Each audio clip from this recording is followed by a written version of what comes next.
For generations, the Micra believed that their planet's isolation was their protection. They had no military, no significant resources, and no enemies. Their culture centered around harmony with the world around them, a peaceful coexistence that had shielded them from the chaos that defined the broader galaxy. They had no need for war, no use for weapons.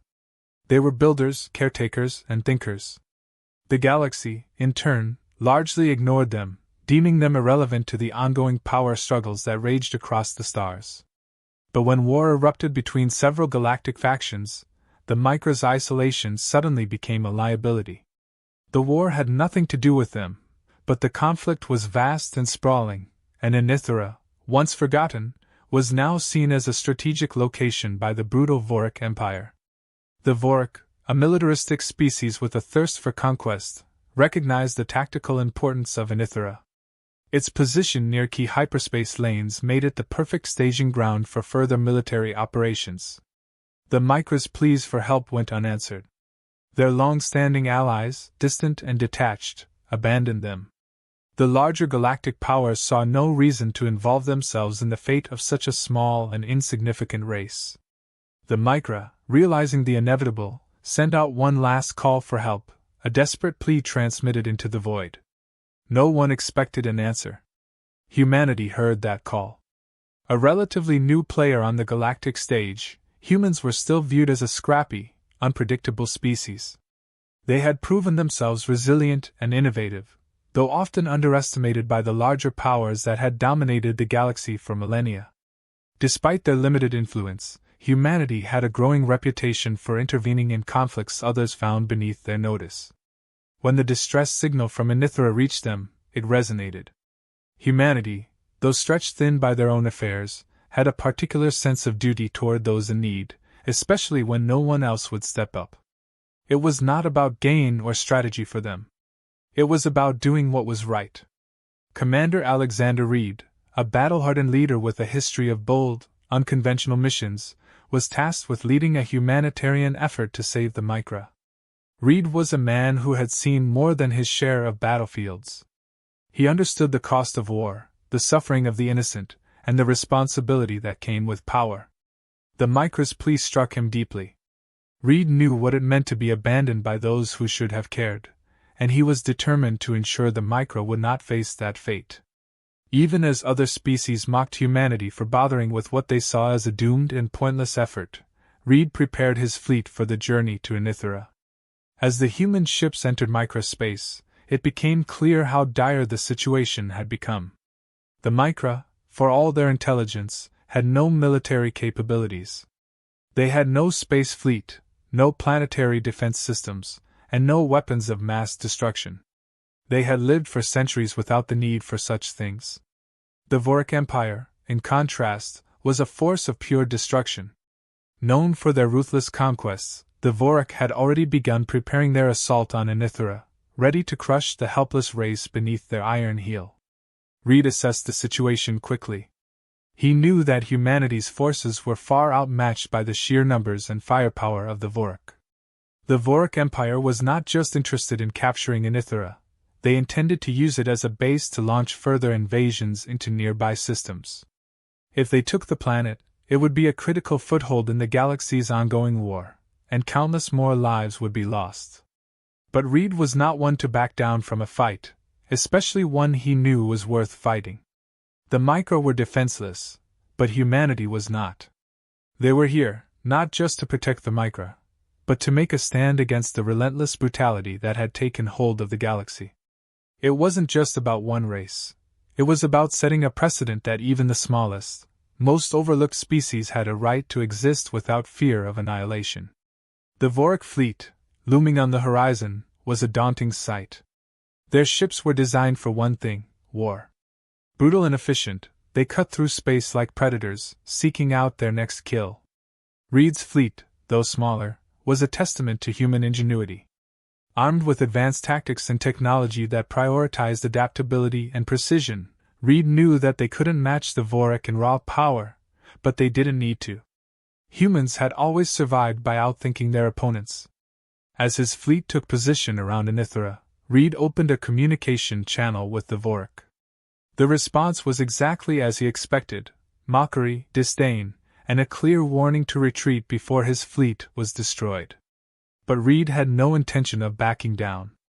His mission wasn't just about winning a battle. It was about showing the galaxy that humanity would not turn a blind eye to suffering, no matter how small the cause. The Vorik, confident in their overwhelming strength, moved in to begin their assault. But Reed had prepared for this. Using the natural defenses of Anithra's environment, along with carefully calculated tactics, the humans laid traps and created choke points, forcing the Vorik into a battle of attrition. Every inch of ground they gained was hard-fought, and despite their larger numbers, the Vorik found themselves struggling to break through humanity's defenses. Meanwhile, the Micra watched in awe. They had never seen such determination, such willingness to fight for those who could offer nothing in return. Humanity's intervention had given them hope, a hope they had long since thought lost. Commander Reed knew from the moment his fleet touched down on Anitha that this battle wouldn't be won through brute force. The Vorik had the advantage in sheer firepower and numbers, but humanity had always thrived in situations that demanded creativity over might.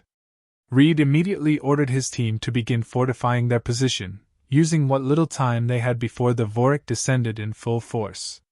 The terrain of Anitha, with its dense forests and steep mountains, would become their best asset. The humans worked quickly, setting up defensive barriers and hidden traps along key routes that the Vorik would need to cross. They transformed the forests into a labyrinth of guerrilla warfare, knowing that if they could slow the Vorik down, they might have a chance at victory. Reed's strategy was simple: turn the environment itself into a weapon. The Vorik were used to overwhelming their enemies with brute strength, but the humans would give them no easy targets. They employed hit-and-run tactics, using smaller strike teams to harass the Vorik forces, drawing them into traps where they would be ambushed. As the battle unfolded, the humans proved to be every bit as resourceful as Reed had hoped. Vorik patrols were caught off guard by explosive traps hidden beneath the forest floor, while snipers took out key officers from hidden positions in the trees. The Vorik, frustrated by their inability to advance, began sending more and more troops into the forests, unaware that this only made them easier prey for the humans' guerrilla tactics. Despite humanity's best efforts, it was clear that they could only hold the Vorik off for so long. The sheer weight of the enemy's forces would eventually break through their defenses, no matter how well placed the traps or how strategic the ambushes. Reed was painfully aware of this, but he was determined to buy as much time as possible. Every hour they held the Vorik back was an hour that could mean the difference between survival and annihilation for the Micra. Amid the chaos of battle, Reed couldn't help but notice something odd. The wildlife on Anitha, normally skittish and scattered, seemed to be acting strangely. Groups of small animals had begun to appear near the battlefront, darting through the trees and disappearing just as quickly. Initially, Reed dismissed it as nothing more than the natural reaction of wildlife to the noise and destruction of battle. But then, something even stranger happened. Vorik scouting parties, moving through the forest to find weaknesses in the human defenses, began to be attacked, not by human soldiers, but by Anitha's wildlife. It started small. Packs of predatory animals would ambush the scouts, taking them by surprise before vanishing into the wilderness. At first, Reed thought it was a coincidence, but the attacks became more frequent, more coordinated. It was as if the animals themselves were responding to the invasion, acting with an intelligence and purpose that seemed far beyond their natural instincts. Reed's curiosity grew, but with the battle raging all around, he had no time to dwell on it. The turning point came when Helpless, one of the Micra leaders, approached Reed during a brief lull in the fighting. Helpless was a quiet, thoughtful figure, known for his wisdom and deep connection to Anitha. As they spoke, Helpless revealed a secret that the Micra had kept hidden for generations. The Micra, though physically small and seemingly defenseless, possessed a unique ability: they could communicate telepathically with animals. It was an ability they had always used for peaceful purposes, to maintain harmony with the creatures of their world. They had never considered it a weapon, nor had they ever needed to. But with their planet under attack, the Micra had begun to use their telepathic powers in ways they had never imagined. They were guiding the wildlife, coordinating their attacks on the Vorik forces. What had appeared to be random animal aggression was, in fact, a carefully orchestrated defense, directed by the Micra themselves. Helpless explained that their telepathic abilities allowed them to connect with the minds of Anitha's creatures, influencing their behavior and steering them towards specific targets. Reed was stunned. The Micra, who had seemed so helpless, had a power that could turn the tide of the battle. What they lacked in weapons, they more than made up for with their ability to command nature itself. Reed's mind raced as he realized the potential of this newfound weapon. The Vorik had been thrown off balance by the humans' guerrilla tactics, but they had no idea that the true force working against them was the planet itself. Without hesitation, Reed and Helpless began to form a plan. They would use the Micra's telepathic powers in conjunction with the humans' strategic defenses. Reed saw an opportunity to exploit the Vorik's growing frustration. The Vorik were already struggling to adapt to the humans' hit-and-run tactics, and the addition of coordinated wildlife attacks would only deepen their confusion. Reed directed his soldiers to focus on key Vorik positions, while the Micra guided packs of predatory animals to strike at vulnerable targets. The result was devastating. As the Vorik forces advanced, they were met not only by human soldiers but by Anitha's deadliest predators. Sabercats with razor-sharp claws emerged from the trees, ripping through Vorik armor with ease. Enormous skyhawks, birds of prey native to Anitha, swooped down from above, tearing apart entire squads of infantry. The Vorik, who prided themselves on their dominance over lesser species, found themselves overwhelmed by the very nature they had disregarded. As the battle raged on, Reed watched in awe as the Micra's powers grew stronger. The animals were not just attacking blindly, they were following precise patterns, targeting high-value Vorik assets and disrupting supply lines. The Micra, once dismissed as helpless, had become the key to turning the tide of the war. Reed couldn't help but admire their ingenuity and the quiet strength they had hidden for so long. The Vorik, caught between the humans' tactical brilliance and the relentless assault of Anitha's wildlife, began to falter. Their disciplined ranks broke, and chaos spread through their forces.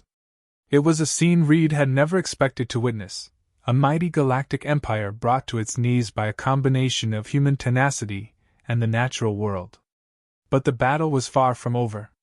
As the Vorik regrouped and prepared for a final assault, Reed knew that they had only bought themselves time. The Vorik would not give up easily, and the humans and Micra would need to dig deeper into their newfound alliance if they were to survive what was coming next.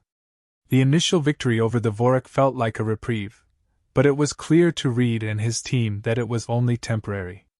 The Micra, with their newly revealed telepathic abilities, had surprised the invaders, but the Vorik were not a force that would be easily deterred. As the humans and Micra regrouped, patching up defenses and assessing the damage, Reed knew that a second wave of attacks was inevitable. The Vorik would return, likely in greater numbers and with more devastating force. The bond between the humans and Micra had strengthened, but there was still a sense of uncertainty. The Micra, despite their ability to control wildlife, had never faced a threat of this magnitude. The realization of their latent power had come too late, and their control over it was still new and tenuous. Reed could sense the weight of responsibility bearing down on Helpless, the Micra leader, who had been crucial in guiding his people through this unexpected war. In a rare moment of calm, Helpless approached Reed, his expression serious but contemplative. There was something deeper behind the Micra's abilities, something even they didn't fully understand. Sitting together away from the chaos of the battlefield, Helpless revealed a secret long buried in the history of his people. The telepathic abilities the Micra had begun to harness were not a recent development. They were a remnant of a far more ancient power that had once coursed through their ancestors, a power that had been forgotten over centuries of peace. The Micra, Helpless explained, were the descendants of a race known as the Zeper, a long-forgotten civilization that had once ruled vast portions of the galaxy. The Zeper were not warriors by nature, but their mastery of psychic abilities had allowed them to control energy, matter, and life itself. They could manipulate the natural world, bend it to their will, and even influence the thoughts and actions of others. the Micra's telepathic connection to the animals of Anitha was merely a shadow of the full extent of the Zeper's power. Over the centuries, as the Zeper sought a life of isolation and harmony, much of this knowledge was lost. They abandoned the pursuit of control and domination, choosing instead to live peacefully, disconnected from the violent and chaotic forces that roamed the galaxy. The Micra, their descendants, had inherited only a fragment of these ancient abilities, and without any need for such powers in their quiet existence, they had never sought to rediscover their true potential. This revelation left Reed in awe. The Micra were not just a small, inconsequential race as the galaxy had perceived them. They were the heirs to an ancient power that could tip the balance of the entire war. But with that potential came great risk. The Vork were relentless, and if they discovered the true extent of the Micra's capabilities, they would stop at nothing to exploit or destroy them. Reed knew that the Micra couldn't afford to remain passive any longer. They had to reclaim the knowledge of their ancestors if they stood any chance of survival. Elaz spoke of a temple deep in the heart of Anitha, a place that had been abandoned long before any living Micra had been born. It was said to house the remnants of Zeper technology, devices and energies that could unlock the full scope of the Micra's telepathic powers. The temple had always been regarded as a relic of a bygone era, a symbol of a past that the Micra had chosen to leave behind. But now, with the threat of the Vork looming, Elaz believed it was time to return to the temple and uncover whatever secrets it held. Reed agreed without hesitation. The Vork's regrouping efforts meant they had only a small window of opportunity to prepare for the next assault. He knew that the humans' defenses, while effective in slowing the enemy down, wouldn't be enough to withstand the full might of the Vork's forces. They needed something more, something that could shift the balance in their favor. Gathering a small team, Reed and Elaz set out for the temple. The journey was treacherous, as the temple was located in the most remote part of Anitha, a region long untouched by the Micra. The forests grew denser, the terrain more rugged, and as they ventured deeper, an unsettling energy seemed to fill the air. It was as if the very land around them remembered the power that had once flowed through it, waiting to be reawakened. When they finally reached the temple, its appearance was both awe-inspiring and ominous. The ancient structure, covered in vines and worn by time, stood as a testament to the Zeper's once great civilization. Despite its age, there was something undeniably powerful about the place. As they stepped inside, Reed could feel a strange energy pulsing through the walls, a latent force that seemed to react to their presence. Elaz led them deeper into the temple, where they discovered what they had been searching for, a chamber containing Zeper technology, untouched for millennia. At the center of the room was a glowing crystal, emanating a soft, ethereal light. This, Elaz explained, was the key to unlocking the full potential of the Micra's telepathic abilities. The crystal acted as an amplifier, capable of expanding their powers to a galactic scale, allowing them to control not just the wildlife of Anitha, but life across multiple planets. The implications were staggering. But with this power came immense danger. The crystal's energy was volatile, and if misused, it could destroy the very people it was meant to protect. Reed understood the risks, but he also knew that without this ancient power, the Micra and humanity would be overrun. There was no choice but to harness it, to use it against the Vork before they could launch their final assault. As Elaz approached the crystal, he could feel the energy surge within him. The connection to his ancestors was immediate and overwhelming. For the first time in centuries, the Micra would tap into the full strength of their lineage. With Reed by his side, Elaz vowed to use this power not for conquest, but for survival. The temple's energy began to hum, filling the room with a palpable sense of anticipation. The next battle would be unlike anything the Vork had ever faced. With the ancient power of the Zeper at their command, the Micra would rise, and humanity would stand with them, united in a fight not just for Anitha, but for the future of the galaxy. The Vork were relentless. Their largest assault to date was now descending on Anitha, with an overwhelming show of force designed to crush the humans and take control of the planet once and for all.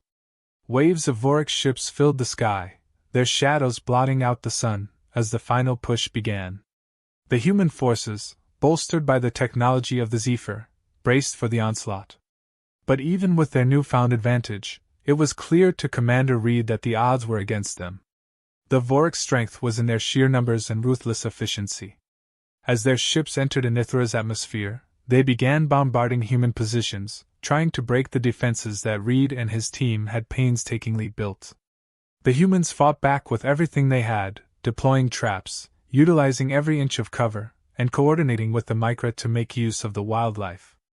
Yet, despite their efforts, the Vorac continued to push forward. Reed knew they couldn't hold out forever.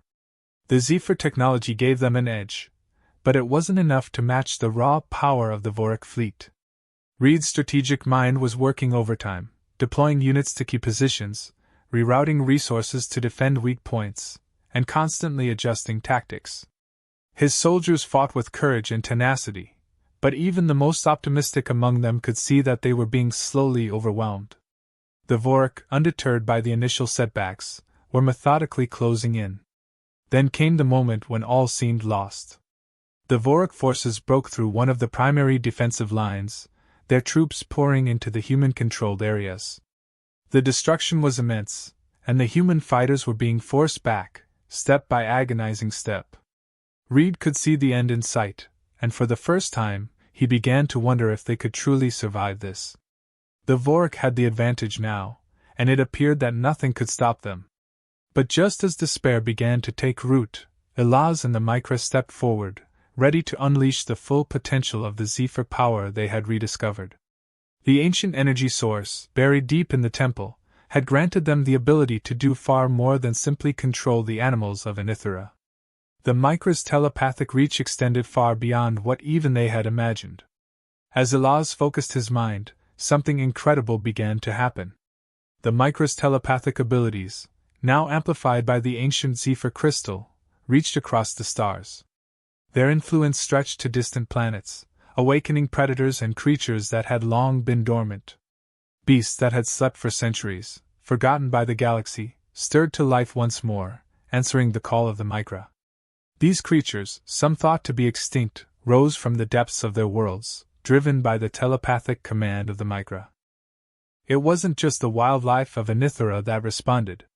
Entire ecosystems across the galaxy, alien predators of unimaginable size and power, began to move as one. The Vorac, who had once considered the Micra insignificant, now found themselves facing a force they couldn't possibly have anticipated. As these creatures began to descend upon the Vorac forces on Anitha, the tide of battle shifted dramatically. Massive beasts emerged from the forests, crashing through the Vorac lines with a ferocity that defied comprehension. The Vorac, who had so confidently pressed their advantage moments before, were now being torn apart by creatures they had never encountered. Skyhawks and sabercats were just the beginning. Now creatures from other worlds, beings of immense power and size, were joining the fray, brought to Anitha by the Micra's telepathic call. Panic spread through the Vorac ranks. Their disciplined forces, trained to overcome any enemy, were now facing an assault that shattered their resolve. The creatures attacked with terrifying coordination, as if guided by a single mind. The Vorac, despite their numbers and their advanced weaponry, were no match for the raw power and unpredictability of nature itself.